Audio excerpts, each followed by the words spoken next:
to reaffirm the resolution passed in 2013 and to formally secure the Mullet Pond area as a national park with explicit protections for its mangroves and marine life, enforcing measures to prevent activities that would compromise its ecological health.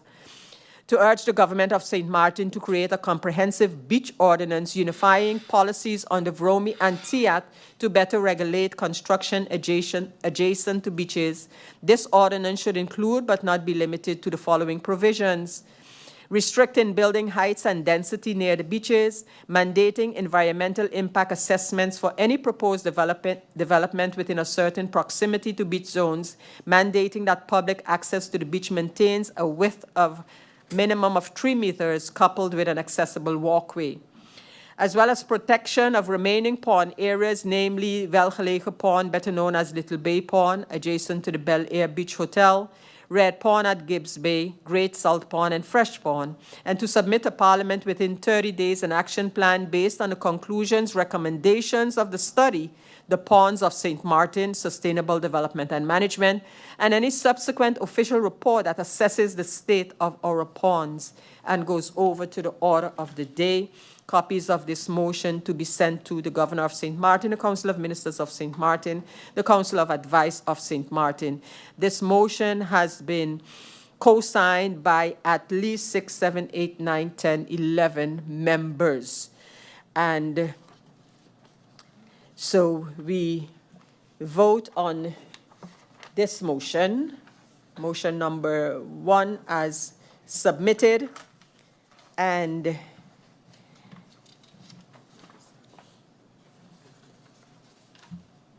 is there the need or desire for hoofdelijke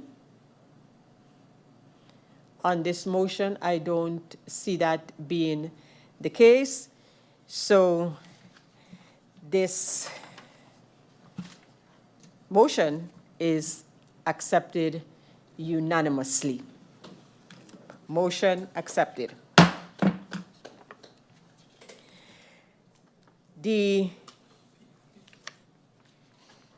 We continue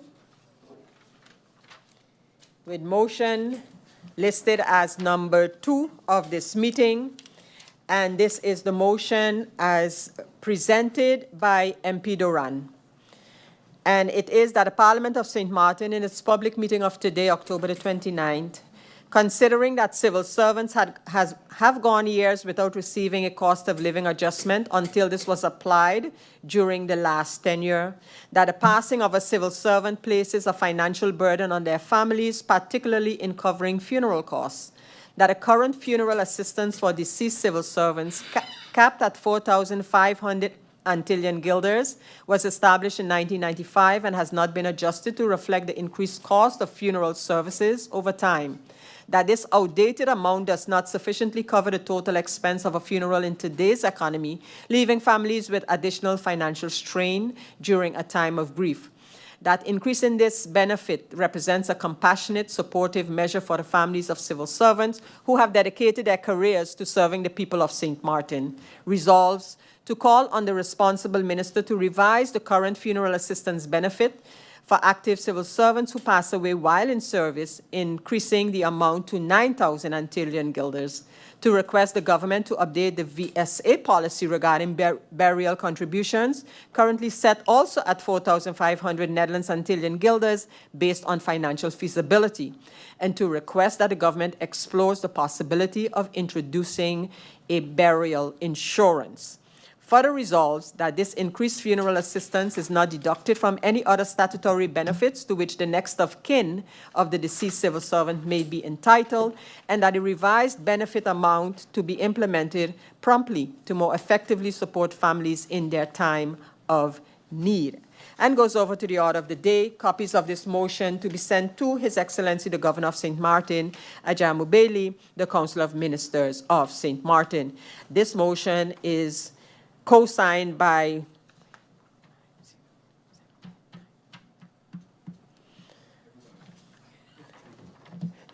let me make sure that I gave the number like I did in the first one.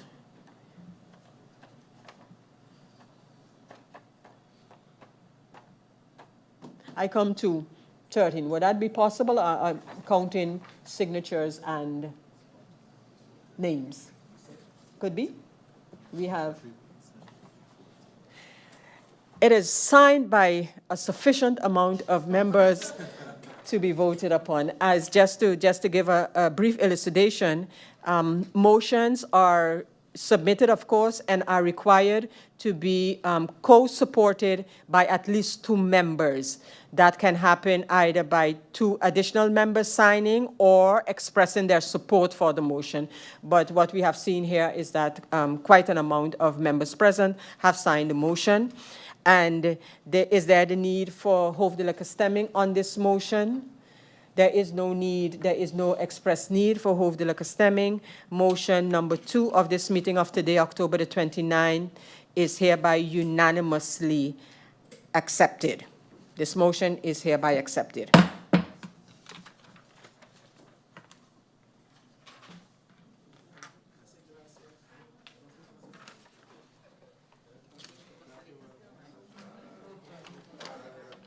We go over to the motion number 3.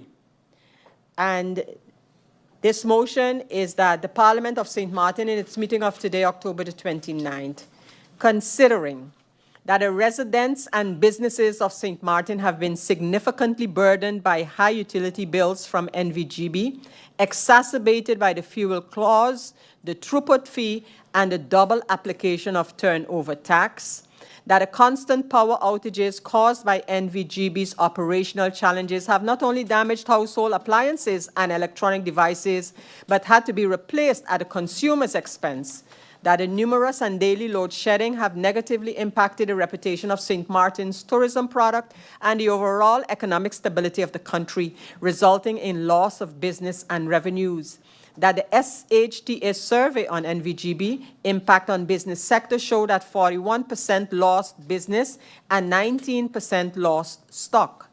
That NVGB was affected by a ransomware attack on March 17, 2022, which resulted in the loss of 12 months of data from March 2021 to March 2022, causing incorrect and untimely bills to customers and incorrect or missing department collection reports.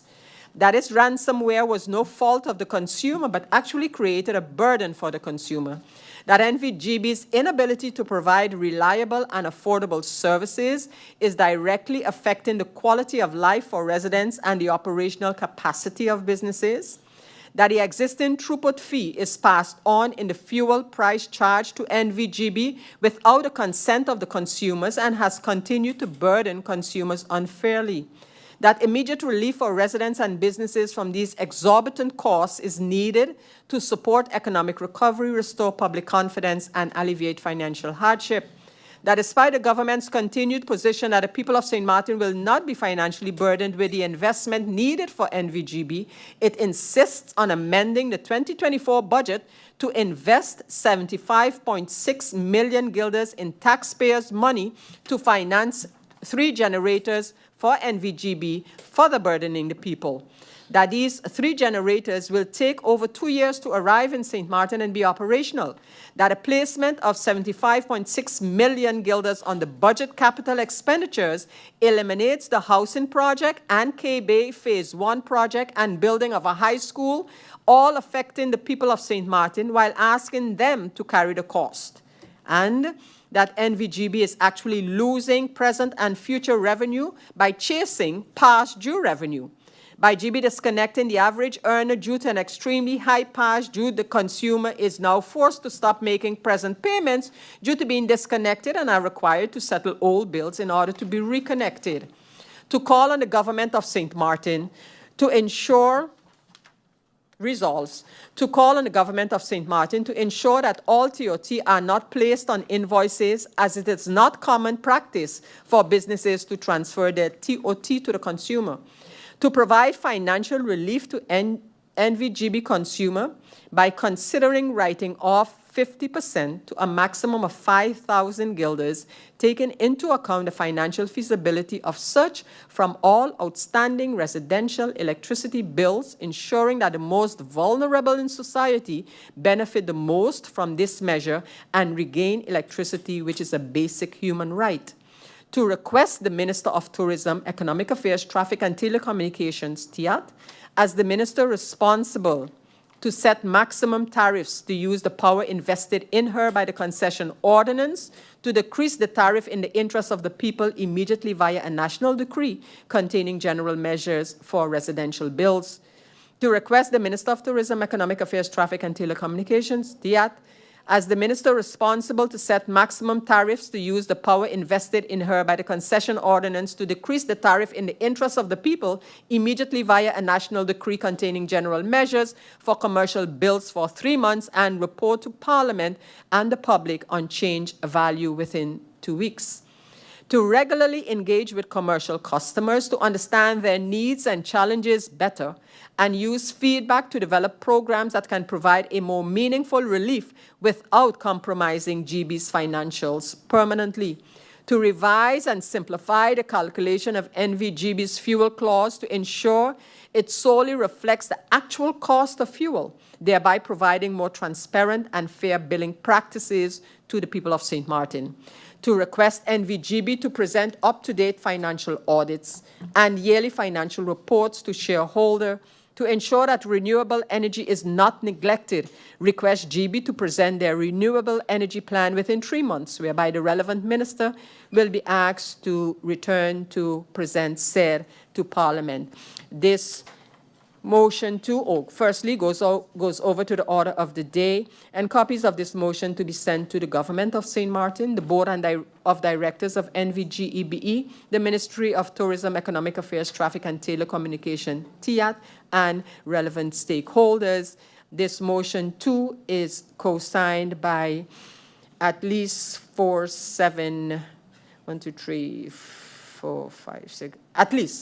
7, if not 8 members.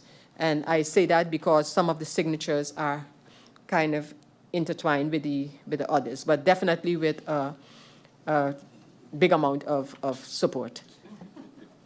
And so, members of Parliament, we now are going over to vote on the third motion. And is there the need for Hove the liquor stemming? Hove the liquor stemming is requested, and this would mean that I offer members of Parliament the opportunity to motivate their vote. Which members would like to have the opportunity to do that? I see MP Viren would like to have the floor. MP Viren Kotai, you have the floor. Thank you, Madam Chair. Good night to all, and thank you for everyone who has spent the day with us today.